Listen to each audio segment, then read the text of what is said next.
Assalomu alaykum.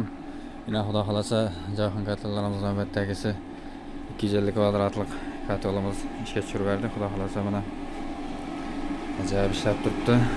U 180 gradusdan o'tdi mana. Dolenani sal ko'proq qo'yib qo'ydik. Past qaramiz, Xudo xolasa pasaytiramiz dolenani. Yana shunday xizmatlar kerak bo'lsa, aloqaga chiqaverasizlar.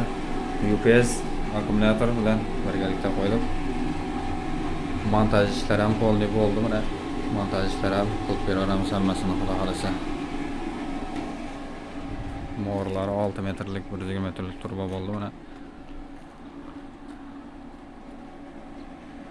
Shunday xizmatlar kerak bo'lsa aytaverasizlar Xudo xolasa.